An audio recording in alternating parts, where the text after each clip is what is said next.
یروشلم میں مسجد اقصی یعنی بیت المقدس مسلمانوں کے لیے اتنی اہم کیوں ہے؟ یروشلم میں مسجد الاقصی مسلمانوں کے لیے اس کرۂ ارض پر تیسرا مقدس ترین مقام ہے۔ اس کی حرمت اسلام میں اس قدر اہم ہے کہ در حقیقت قرآن میں اس کا ذکر نام سے ہوا ہے۔ مسلمانوں کے لیے اس کی کیا اہمیت ہے اور کیوں ہے، آئیے اس کا جائزہ لیں۔ اقصی، جس کا مطلب دور کی جگہ یا اعلیٰ ہے، ایک مسجد ہے جو یروشلم کے پرانے شہر کے مرکز میں واقع ہے۔ قرآن پاک میں ارشاد ہے، اور ہم ابراہیم اور لوط کو بچا کر اس زمین کی طرف لے چلے جس میں ہم نے تمام جہان والوں کے لیے برکت رکھی ہے، یعنی شام اور فلسطین کی سرزمین۔ اس کی برکتیں مادی بھی ہیں اور روحانی بھی۔ مادی حیثیت سے وہ دنیا کے زرخیز ترین علاقوں میں سے ہے، اور روحانی حیثیت سے وہ 2000 برس تک انبیاء علیہ السلام کا مسکن رہی ہے۔ دنیا کے کسی دوسرے خطے میں اتنی کثرت سے انبیاء مبعوث نہیں ہوئے جتنی اس سرزمین پر ہوئے ہیں، اسی لیے اسے انبیاء کی سرزمین بھی کہا جاتا ہے۔ بنی اسرائیل پر اتارے جانے والے بیشتر جلیل القدر انبیاء یہیں آئے اور یہیں ان کی شریعت کا نفاذ ہوا، اور جو نہیں بھی آئے وہ کسی نہ کسی صورت یہاں لائے گئے اور ان کا تعلق اسی سرزمین سے جڑ گیا۔ عبداللہ بن عمر رضی اللہ عنہما سے روایت ہے کہ نبی کریم صلی اللہ علیہ وآلہ وسلم نے فرمایا، جب حضرت سلیمان بن داؤد علیہ السلام بیت المقدس کی تعمیر سے فارغ ہوئے تو انہوں نے اللہ سے 3 چیزیں مانگیں: ایسا فیصلہ جو اللہ کے فیصلے کے مطابق ہو، اور ایسی بادشاہت جو ان کے بعد کسی کے شایان شان نہ ہو، اور جو شخص بھی اس مسجد میں صرف نماز کی نیت سے آئے وہ گناہوں سے پاک ہو، اس طرح پاک ہو جائے جس طرح اس دن گناہوں سے پاک تھا جب اسے اس کی ماں نے جنم دیا۔ نبی کریم صلی اللہ علیہ وآلہ وسلم نے فرمایا، 2 چیزیں تو انہیں مل چکیں اور مجھے امید ہے کہ تیسری بھی مل گئی ہے۔ قرآن نے بھی مسجد اقصی کو بیت المقدس کا مرکز قرار دیا ہے، جس کا مطلب ہے مقدس سرزمین اور برکات کی سرزمین یا نجات اور امن کی سرزمین۔ یہ مکہ مکرمہ میں خانہ کعبہ اور مدینہ منورہ میں مسجد نبوی کے بعد تیسرا مقدس ترین مقام ہے۔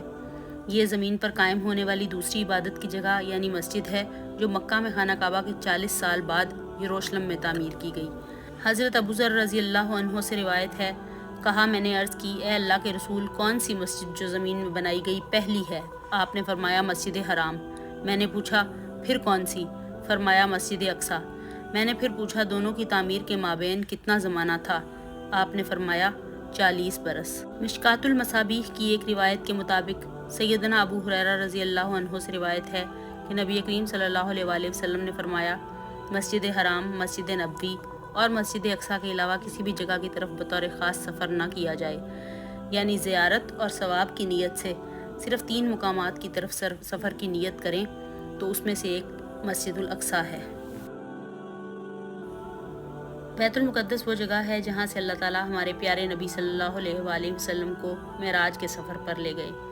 پاک ہے وہ اللہ تعالیٰ جو اپنے بندے کو رات ہی رات میں مسجد الحرام سے مسجد اقصی تک لے گیا، جس کے آس پاس ہم نے برکت دے رکھی ہے، اس لیے کہ ہم اسے اپنی قدرت کے بعض نمونے دکھائیں۔ یقیناً اللہ تعالیٰ ہی خوب سننے اور دیکھنے والا ہے۔ ترمذی کی ایک روایت کے مطابق جب رسول اللہ صلی اللہ علیہ وآلہ وسلم مقدس شہر القدس یعنی یروشلم پہنچے اور فرمایا، جب ہم بیت المقدس پہنچے تو جبریل علیہ السلام نے انگلی سے اشارہ کیا جس سے چٹان میں شگاف پڑ گیا اور براق کو اس کے ساتھ باندھ دیا۔ سنن نسائی کی روایت میں ہے، آپ صلی اللہ علیہ وآلہ وسلم نے فرمایا، پھر میں بیت المقدس میں داخل ہوا، وہاں میرے لیے انبیاء جمع کیے گئے، چنانچہ جبریل علیہ السلام نے مجھے آگے کر دیا اور میں نے ان کی امامت کی۔ ایک روایت سے معلوم ہوتا ہے کہ جبریل علیہ السلام نے مدینہ میں اس رواج کے قائم ہونے سے پہلے یہاں اذان دی اور اس مقدس مقام پر تمام انبیاء کے ساتھ نماز پڑھنے کے لیے آسمان سے فرشتے اترے۔ یہ مسلمانوں کا قبلہ اول ہے۔ خانہ کعبہ کو قبلہ قرار دیے جانے سے پہلے مسلمان اس کی طرف رخ کر کے نماز ادا کیا کرتے تھے اور پھر خانہ کعبہ کو قبلہ قرار دے دیا گیا۔ اس کا ذکر قرآن پاک میں کچھ اس طرح سے ہے کہ اے پیغمبر، ہم آپ کے چہرے کو بار بار آسمان کی طرف اٹھتے ہوئے دیکھ رہے ہیں، چنانچہ ہم آپ کا رخ ضرور اس قبلے کی طرف پھیر دیں گے جو آپ کو پسند ہے۔